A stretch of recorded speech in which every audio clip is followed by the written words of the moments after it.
Good morning and a warm welcome to your show, Sunny Mornings in Boston. I'm your host, Melissa, and it's Friday, June 20th. You'll be interested to know 243 years ago today, in 1782, the United States Congress approved the Great Seal of the United States, featuring the emblem of the bald eagle. This iconic symbol represents the nation's sovereignty and strength, embodying the ideals of freedom and democracy that continue to inspire people around the world. So now you know. And now, it's time for the weather report. This morning, it's mostly sunny, and it feels like 69 degrees, with 19-mile-per-hour wind. The sunset will take place at 8:16, and it will rise again tomorrow at 5:07. It looks like we're in for a sunny Friday, with temperatures reaching around 84, and a breezy west wind blowing at 12 to 23 miles per hour, with gusts up to 41. Tonight, expect mostly clear skies, a low of 67, and light winds. For all you beach runners out there, the first high tide Friday will be at 6:45, with a low tide at 1. The nearshore buoy at Cape Cod Bay reads 64 degrees for the water temperature. Looking ahead in the weather, expect mostly sunny skies Saturday with a high near 85.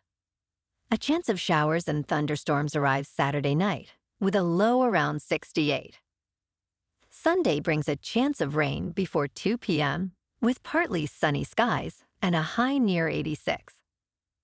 Monday is also mostly sunny with a high near 91. Tuesday stays sunny, reaching near 96.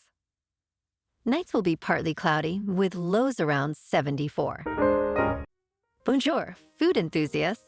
This podcast is brought to you by Versailles Cafe and Pastries in Encinitas. Nestled on El Camino Real South, just north of Encinitas Boulevard, this cafe is a haven for culinary delights. Indulge in their amazing Eggs Benedict or their gluten-free crepes. You can grab a panini for lunch or just breeze on through to get your morning coffee. They are open every day from 8 to 5. So stop on by and don't forget to tell them Sunny Morning sent you. In local news, Karen Reed emerged from court a free woman after 3 years and 2 trials concerning the death of her boyfriend, Boston police officer John O'Keefe. Prosecutors accused Reed of hitting O'Keefe with her sport utility vehicle and leaving him to die in a blizzard, charging her with serious offenses. However, her defense portrayed a narrative of police misconduct, suggesting a cover-up by O'Keefe's colleagues. Although convicted of drunken driving, she now faces a wrongful death lawsuit from O'Keefe's family. Reactions to the verdict remain mixed, with many expressing disappointment over the outcome and the investigation's integrity.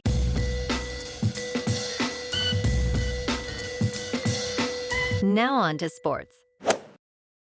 In a thrilling twist, the Indiana Pacers triumphed over the Oklahoma City Thunder, winning Game 6 of the NBA Finals, 108-91, and forcing the first Game 7 since 2016. Playing with a calf injury, star point guard Tyrese Halliburton contributed 14 points, while Andrew Nembhard shined with 17. The Pacers, showcasing their resilience, outscored the Thunder by 21 in the second quarter. Despite a promising performance earlier in the playoffs, Oklahoma City struggled, committing 12 turnovers before halftime. Game 7 is set for Sunday in Oklahoma City. In local sports, tonight in San Francisco, the Sox face the Giants in Game 1 of a 3-game series. Hunter Dobbins takes the mound for Boston with a 3.74 earned run average and a 4-1 record. Hayden Birdsong counters for the Giants. First pitch is at 10:15. In top news, Amazon's Chief Executive Officer, Andy Jassy, warned employees that artificial intelligence will likely replace many jobs within the next few years. In a recent memo, Jassy outlined that Amazon is already utilizing over 1,000 generative AI services to enhance its operations. This includes improving delivery speed in warehouses and enhancing customer service chatbots. He emphasized that as AI continues to evolve, fewer human employees will be needed. While some workers expressed concerns about job security and the reliability of AI, Jassy encouraged staff to embrace the technology to remain competitive. Amazon plans to invest heavily in AI, allocating approximately $105 billion this year.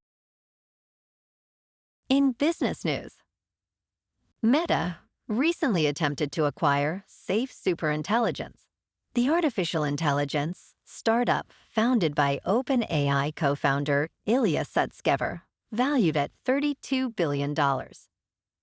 When Sutskever declined the offer, Meta's CEO Mark Zuckerberg shifted his focus to hiring the startup CEO, Daniel Gross, along with former GitHub CEO Nat Friedman. This move is part of Zuckerberg's broader strategy to enhance Meta's artificial intelligence team amid a competitive talent landscape. Meta plans to take a stake in Gross and Friedman's venture fund, while developing products under Scale AI founder Alexander Wang. Further details are expected in the coming weeks. In crypto movement, Bitcoin is down 1% for the week to about $105,000. Ethereum is down 2% to just over $2,500. And XRP is unchanged at $2.16. Moving on to a more local vibe.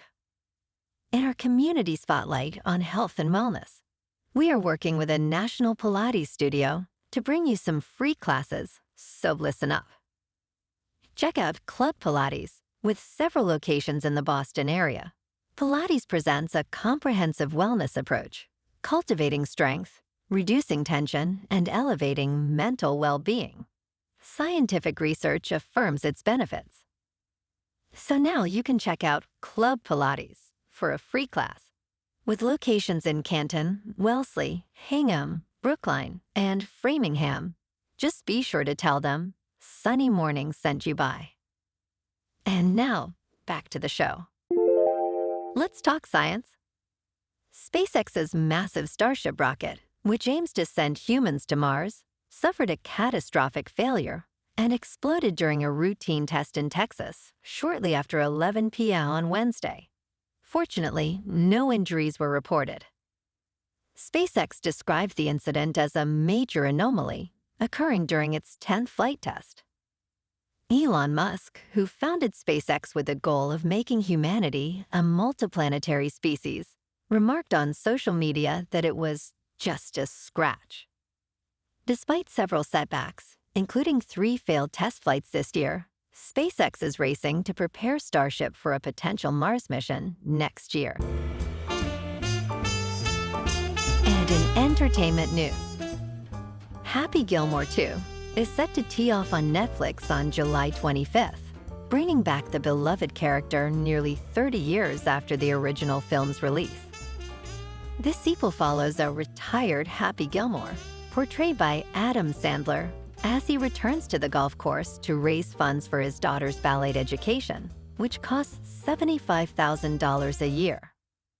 Returning stars include Christopher McDonald and Julie Bowen, alongside newcomers Travis Kelce and Bad Bunny. Fans can look forward to a heartfelt story filled with humor, nostalgia, and a mix of new and familiar faces. Well, alrighty folks, it's time for the quote of the day. And today, our quote comes from the American author and motivational speaker, Zig Ziglar. And he said, "It's not how far you fall, but how high you bounce. That counts." And that's a wrap for this morning. You can check out our Instagram, YouTube, and TikTok for some captivating aerial videos with local news and the weather reports. Have an amazing weekend, my good friends. We'll see you Monday with another episode of sunny mornings in Boston.